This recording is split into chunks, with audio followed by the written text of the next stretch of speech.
Don't forget to like, share, and subscribe, and hit that notification button. As always, let's go!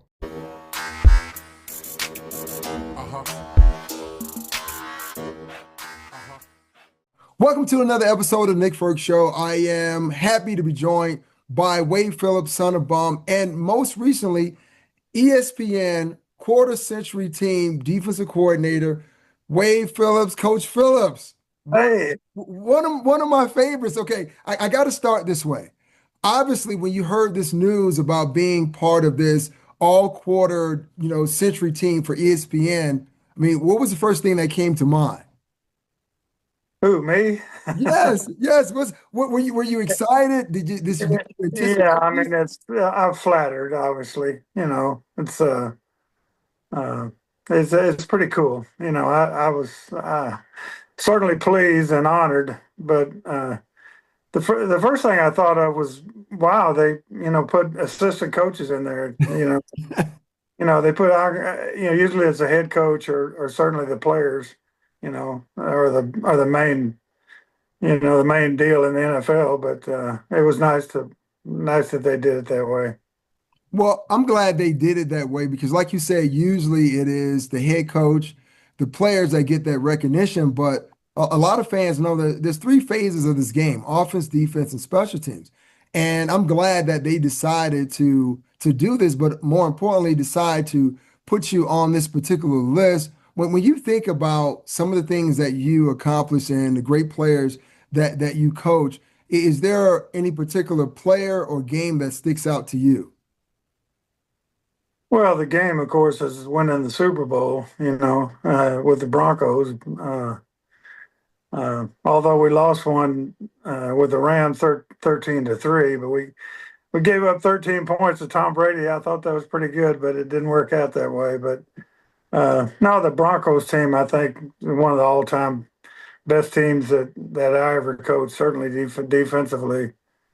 We led the league in 11 categories going into the playoffs, and then to beat Roethlisberger and Tom Brady and Cam Newton, the MVP of the league, and hold them to like 12% on third downs, 7 sacks in the Super Bowl. I mean, scoring a touchdown, Von Miller, Super Bowl player of the game.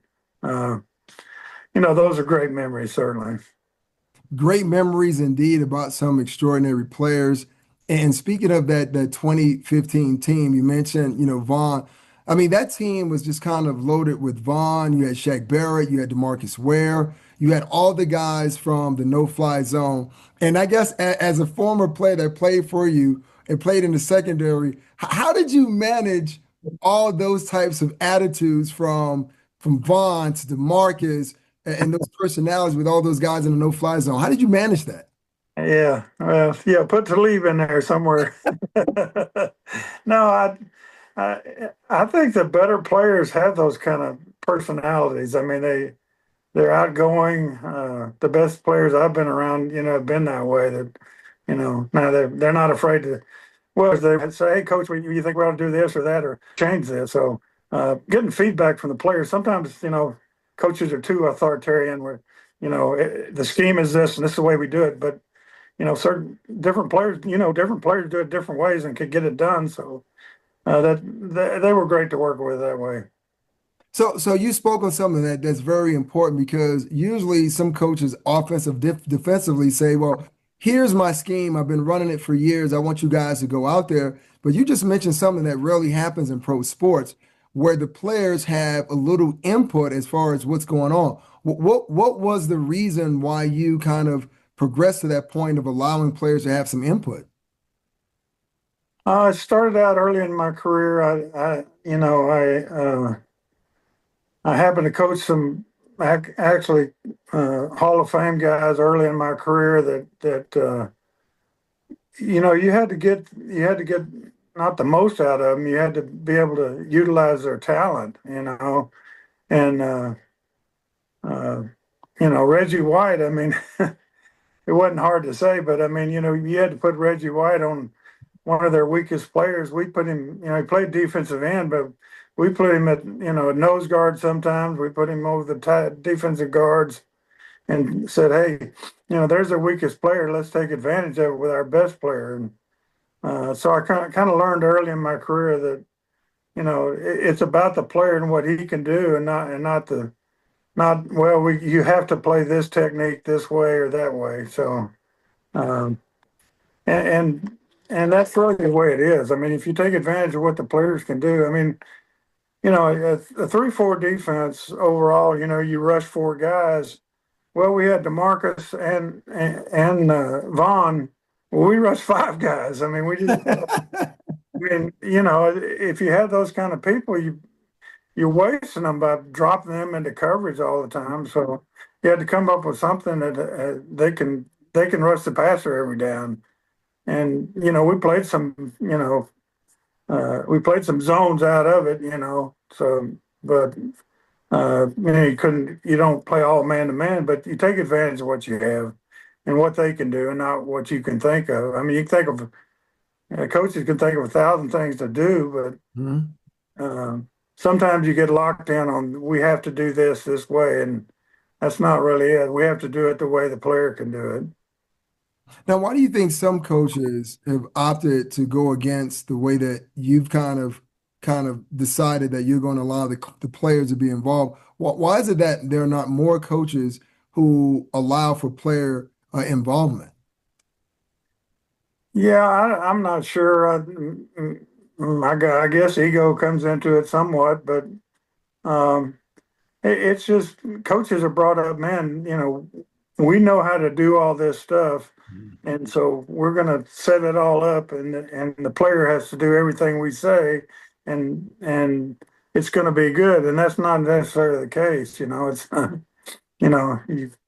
you sometimes, and I find it, like I said, I found that out early that I had Curly Culp early in my career as in the Hall of Fame, played nose guard. Well, he played it different than a lot of the different guys that I coached later on played the same position, but played it differently because he was a different type player. So we Mhm. had to let him go a lot more.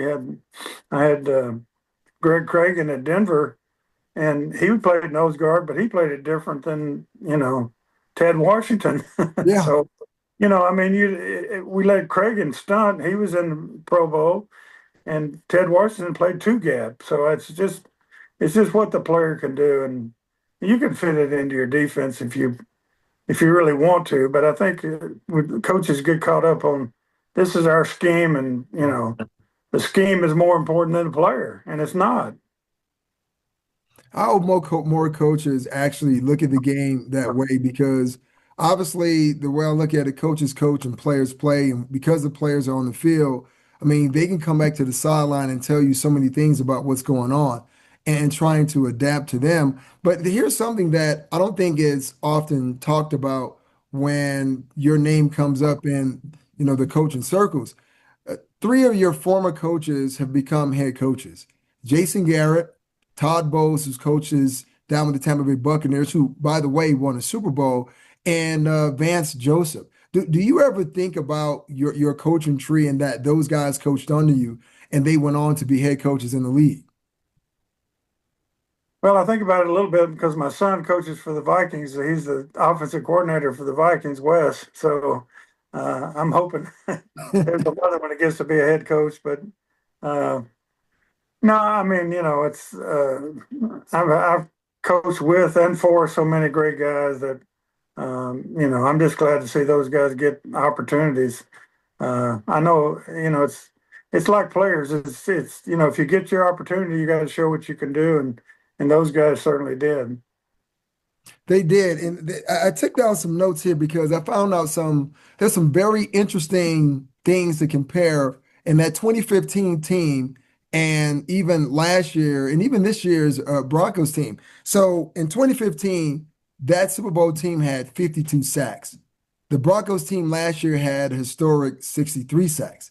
And when I look at how Vance Joseph is building out this roster, I can't help but think that it is quite similar to how you guys built out that roster from the guys up front, the interior guys, the guys on the edges, the no-fly zone, looking at what they did this year Jahdae Barron. Do you ever watch some of the games and how Vance coaches and say, okay, well, oh, I'm familiar with that because when he was with me in Houston, we ran some of the similar schemes. Yeah, VJ, worked with me. He's a great coach, and hopefully, he picked up some things from me, but I always picked up some things from him too. But no, he's a great coach. He has the same philosophy I know is to utilize the players he has.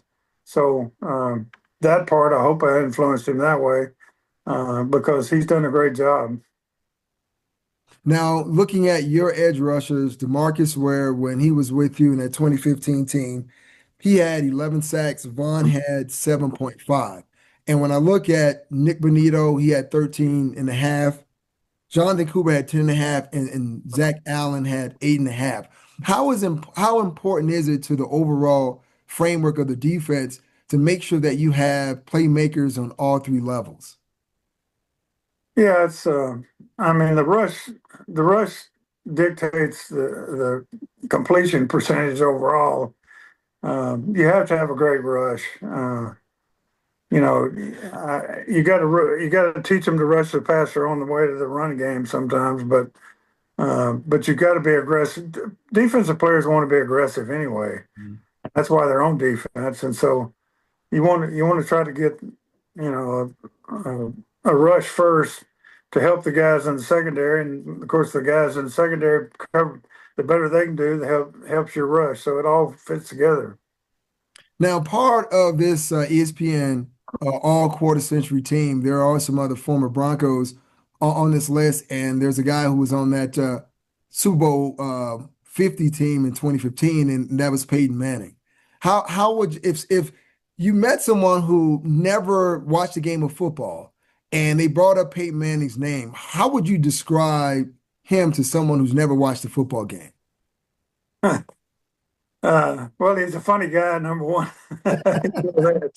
uh, but uh, but he's all serious football wise, and Yeah. he's in the meeting room all the time. He's watching film all the time. He worked at what he did. He was obviously really talented, and too. I mean, there's been a lot of talented guys, but not all of them lived up to their abilities, and he certainly did. He had the leadership too, which you really want from a quarterback. It's a certainly a position everybody looks at, but everybody on the football team looks at, and if you've got a leader in there, that really helps too. So his leadership, uh, he was out 7 games that year, Mhm. so um, and and when he started coming back on the scout team, we'd have him run plays and he'd audible into something else, and I said, Pete, don't do that. We're trying to work on the team. I said, team we're playing is not going to be against you. But anyway, it was fun to be with him, and even when he was on the scout team, he was trying to make a play on the defense. So he was always doing that. All right, so I'm a defensive player and person by nature, so I will be remiss if I didn't ask this question. Obviously, I asked you before about Von Miller and DeMarcus Ware. And currently, Vance Joseph has Jonathan Cooper and Nick Bonito. Vaughn and DeMarcus, what made that duo so special? Well, both of them are Hall of Fame players. I mean, anytime you get great players like that, you just try to, like I said, the best thing they're going to do is rush the passer, and so they make a difference. And so in your scheme, you're going to try to get them rushing the passer as much as you can. So that's what you do with a great defensive linebacker or defensive lineman. So really quickly, how has the offense kind of changed over the years, especially with not you don't have these drop back quarterbacks anymore. You have these quarterbacks with so much versatility from Lamar Jackson and Kyler Murray to Josh Allen to Joe Burrow. I mean, being a defensive coordinator in today's game, How is it that that mobility from that position has made coordinators' jobs more difficult? Yeah, it makes it more difficult.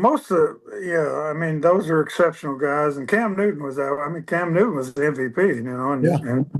and I was with Michael Vick, and he rushed for 1,000 yards. I mean, so yeah, that kind of versatility is tough on defenses certainly because you think you got them stopped passing, but there's only a few of those guys that can do both. I mean, some of them that can really run with it can't throw it very well, or vice versa. So, um, but anytime you go against a great player, whatever position he's playing, you have to take that in consideration. And the quarterback being the most important, obviously, on offense, if he can run with it and throw it, it keeps you awake at night, keeps you older quicker. So. Well, thank you, Coach Phillips. Definitely ESPN all quarter century team. Heck of accomplishment. I mean, there's so many defensive coordinators and offensive coordinators and players over the past 25 years, but only a select individual group has been a part of this group. And Coach Wade Phillips is a part of that group. Hell of accomplishment, Coach, and thank you for giving me some of your time. You bet. You bet. Always good to be with you, Nick. I love your personality. Thank you, Coach. Appreciate it.